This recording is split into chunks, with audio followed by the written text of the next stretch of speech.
What is going on, everyone? Anthony Drew Gary here, and I am the host of the How To Show, where we talk about optimizing life, money, and happiness, one how to at a time. And this week on the show, we are talking about tipping, and that comes in all of its different forms, whether it's a jar, or an app, or handing someone some cash.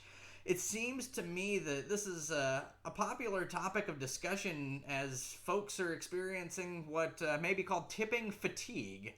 And I don't necessarily have the answers to this, but I did a little bit of research to find out what people are doing, and so I just want to share it with you and ultimately let you know that most likely, regardless of your opinion on tipping in different aspects of everyday life, you're not alone. So, want to share what I found, and I'll switch over now to do that.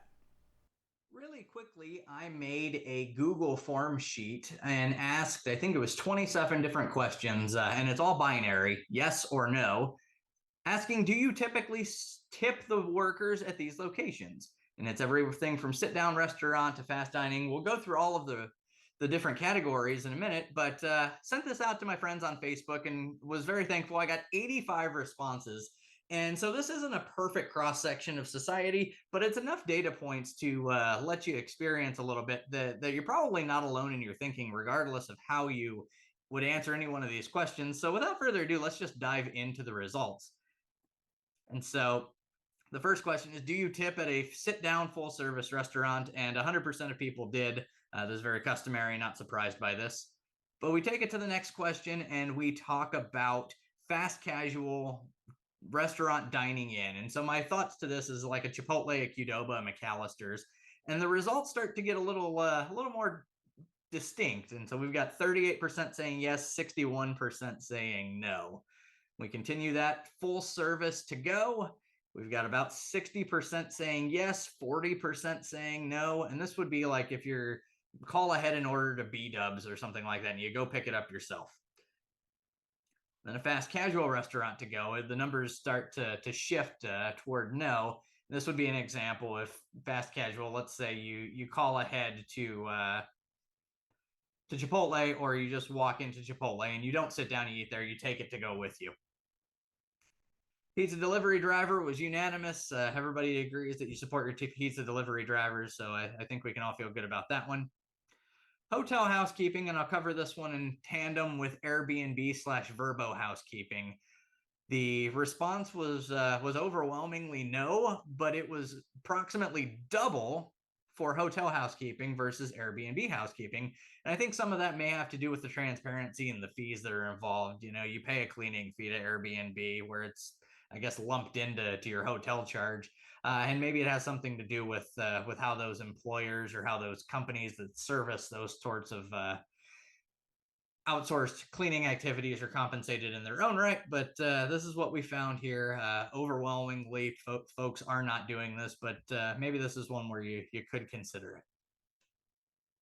Bartenders, 95% tip their bartenders, and I guess there are a handful of people who don't. I was trying to think of reasons why you wouldn't tip your bartender, and the only thing that I could think of is if you were at some bougie club where a Jack and Coke was $25 or something like that, and you just felt pissed off about it. Maybe that'd be a reason, but overwhelmingly we tip our bartenders, so this is something to feel good about.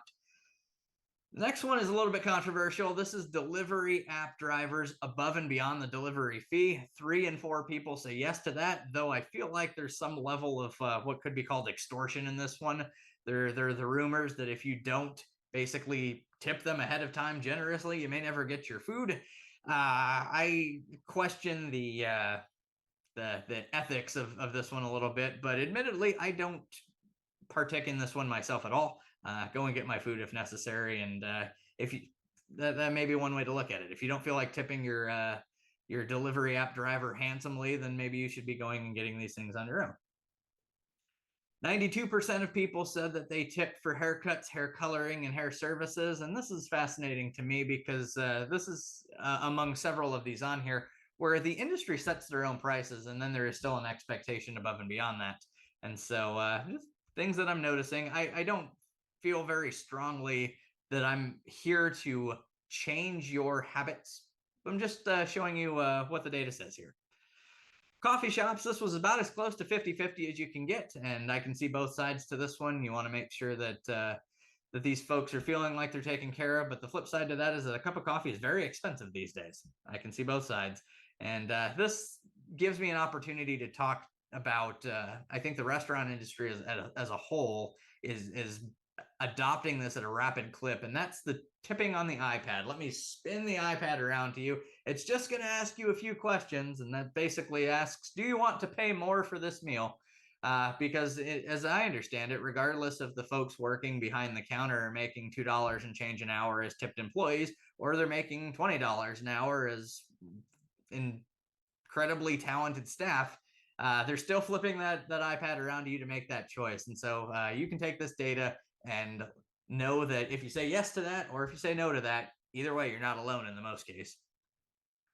So this is native restaurants to takeout, specifically ordering takeout. And what comes to mind here is like Chinese places where there are virtually no seats, and the expectation is that you take your food out because there's no other choice. And roughly 30% said yes, 70% said no. The numbers go a little bit lower when we think of, I called it Sonic, which is a brand of it, but car hops in general, it seems like that is part of the experience, and folks generally are not tipping for that. Restroom attendants, I got a Facebook comment about this where the response was just, ugh. I think overall people hate this, and I can see why you would be inclined to not tip for this because you didn't ask for it. But maybe you'd be inclined to tip for this because it helps the cleanliness of the overall establishment, especially later into the night and in instances where there's drinking going on. Grocery pickup staff, seems like more often than not we are not tipping these folks. Professional movers, this one's almost split 50-50. But again, this goes into the category of hairstylists, in my opinion, is that these folks set their own prices, and so there's still some tipping going on even above and beyond that. Babysitters go into the same category again for me. The babysitters set their prices, and in this instance, about 1 in 3 people tips their babysitter above and beyond that. Contractors or service providers, in my mind, this was like home improvement contractors, and it seems like roughly 10% of folks do this. Again, people are setting their own prices, and so not all of these are really eligible, but it's fascinating to see how people's opinions differ on it. Tipping your Lyft driver, your Uber driver, your cab driver seems like a popular thing. Roughly 3 and 4 people do that. Pet grooming is roughly 50-50 as well. Again, very similar to hairstylists in the sense that they set their own prices. Only one person said they tipped their mechanic, and I think that this is an interesting one because you expect a job done for a service, and I think this one I asked this just because there may be a mental stigma that mechanics overcharge in the first place, and the data seems to back that up. Valets and bellhops, 4 out of 5 people tip those folks. And overwhelmingly, the data says that we are not tipping our Amazon drivers, our UPS drivers, or FedEx drivers. However, I did get some feedback that the survey could have been a little more robust, and this could be a situation where around the holidays, people are feeling more generous about them. Furniture and appliance delivery people, maybe 1 out of 6 is saying yes there. Nail technicians at nail salons, roughly 5 out of 6 saying yes there. Massage therapists, similar numbers. House cleaners, roughly 1 out of 3. And so this was just fun for me. I wanted to see what people would say about this. And again, I admit the biases in my own research here. This was done by my Facebook friends, but I will say it was anonymous, so I have no idea who the 85 people were that took this survey. I thank you that you did it, and hopefully you'll have some fun going through the results here with me like we just did. I will switch it back over now. That's going to bring this episode of the show to a close. Hopefully you, again, realize that you're not alone in your thoughts and your opinions on this, and that the reality is that you can make sound judgment on your own situation, on your own life, and you don't have to necessarily feel the negative impacts of society on you one way or the other. So share this with somebody if it's worthwhile to them. Feel free to subscribe to the channel to be the first to know about new content each and every Wednesday in long form like this. And the shorts come out almost every day, and so that's still fun, still enjoying doing that, still enjoying making content. If you've got any feedback, leave me a comment down below and let me know if your experience is different than this, if for some reason you were not able to take the survey. Let me know if there's something specific that resonates with you down below.